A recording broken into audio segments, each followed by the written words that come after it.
As the conflict in West Asia entered its 14th day, the Israeli military claimed that Iran launched a fresh barrage of missiles towards Israel.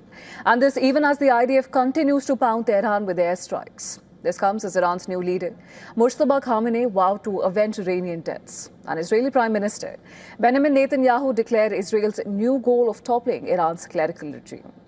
Well, the Israeli Defense Forces announced earlier today that missiles were launched from Iran towards Israeli territory. Bright streaks were seen across the night sky as the IDF urged residents in affected areas to head to shelters. Now, the defense systems were activated and worked to intercept the incoming threat. In retaliation, Israel's military said it launched a new wide-scale wave of strikes in Tehran, hitting vital infrastructure. IDF claimed it struck checkpoints set up in Tehran by the Basij paramilitary force of Iran's Revolutionary Guards. Meanwhile, Israeli Prime Minister Benjamin Netanyahu said on Thursday that the joint U.S.-Israeli campaign was crushing Iran and its Lebanese ally, Hezbollah, and called for Iranians to rise up and overthrow the Islamic Republic. He added that Iran's new leader, Mojtaba Khamenei, can't even show his face in public after Iran state media released a statement by him. Listen to this. We are working to advance another goal, to create the conditions for the Iranian people to be able to bring down the brutal, tyrannical regime that has tyrannized it for almost 50 years. We eliminated the tyrant Khamenei, as well as many senior figures in the terrorist regime.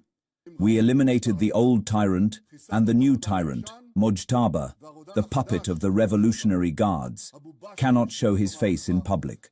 Vowing to avenge the deaths of Iranian casualties in the conflict against U.S. and Israel, Iran's new leader, Mojtaba Khamenei, threatened to continue choking the Strait of Hormuz and attack U.S. bases in the region.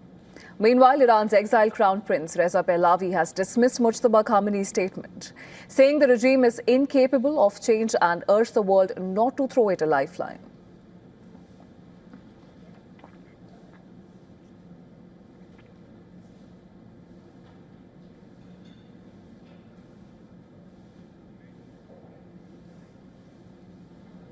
And to discuss more on this from Monterey, California, we're being joined live by Dr. Avner Cohen. He's a professor of non-proliferation and terrorism studies, Middlebury Institute. Thank you so much, Dr. Cohen, for joining us in the broadcast. We understand that, now this war has already crossed the 12-day mark of the last major Israeli-Iran confrontation and is now approaching 2 weeks.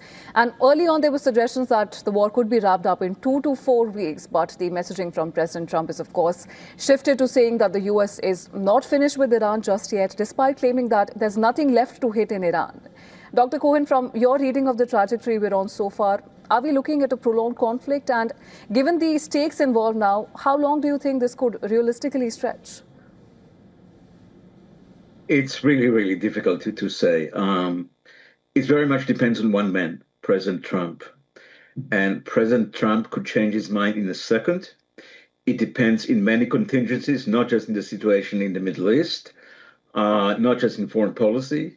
A great deal depends in domestic policy, the price of oil, consideration and advice he get about the midterms. So just as he ended the 12-day war in June, just in a minute, essentially forcing Israeli jets to return as they were over Tehran, something like that could happen again. My personal gut feeling, I think within a week to 10 days. It's difficult for me to see this war continues beyond 10 days maximum. But, it's one person guess. Dr. Cohen, and hardliners in Iran they've long argued that only a nuclear deterrent guarantees the survival of the Islamic Republic. And given the overwhelming military aggression shown by the U.S. and Israel in this war, could this conflict actually strengthen the argument inside Iran for pursuing a nuclear weapon if the regime survives? The answer is no question, yes. The argument has shown itself in the case of Ukraine, did not have, look what happened to Ukraine. Even Iraq, 30 years ago or so, as opposed to North Korea.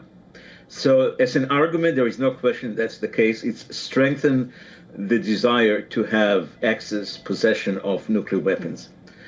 Whether Iran today is capable to do so, that's not that clear.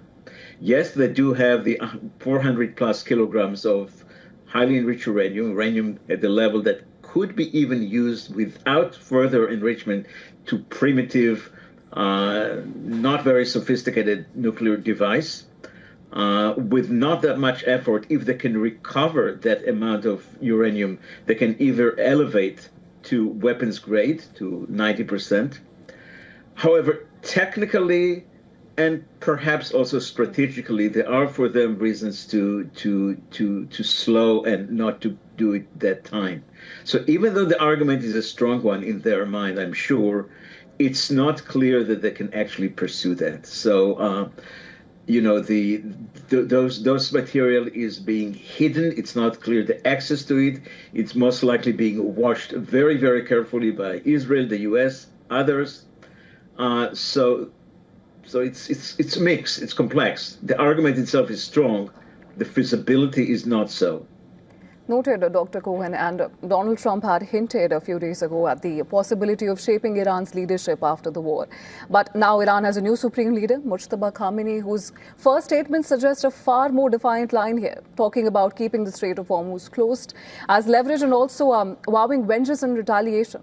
Now, does this effectively, of course, shut the door on the regime change narrative, which was quite essential to the agenda, as we understand, that the U.S. and Israelis were hinting at, because this is clearly shaping up to be a leadership that's not going to go soft on the U.S. and Israel. So perhaps that argument, do you think it's going to be fueled or even, taken further by this new leadership that we're seeing? The real question is, what's the strength of this regime? Once this war is over, and I believe this war will be over relatively soon, the economy is in shambles. The destruction is massive. I don't think they even have a full sense of their weaknesses and their vulnerability and the damage that they caught over the last 12 days. So I think it will be easier and perhaps to in a variety of ways for the people of Iran to do something after the war will be over. But again, we do not fully know. I don't think we'll be uprising while Iran is being bombed for many, many reasons.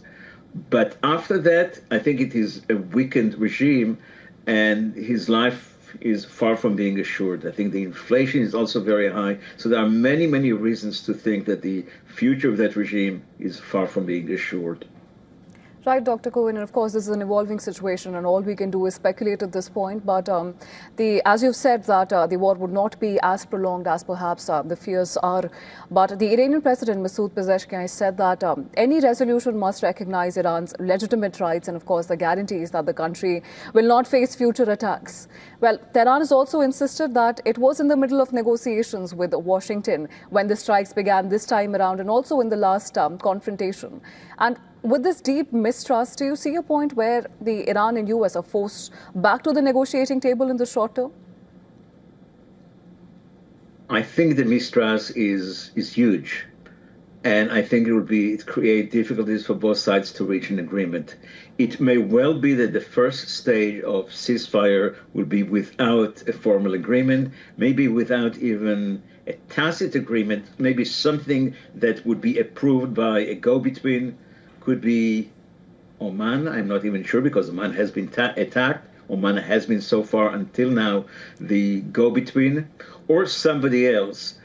But it's, in my view, it would not be that easy to end the war with an agreement, given indeed this lack of trust between the two parties.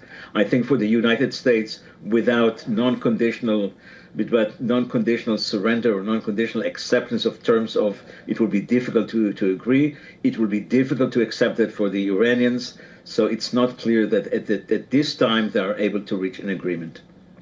Of course, Dr. Cohen, we'll have to wait and see how both sides calibrate their next moves.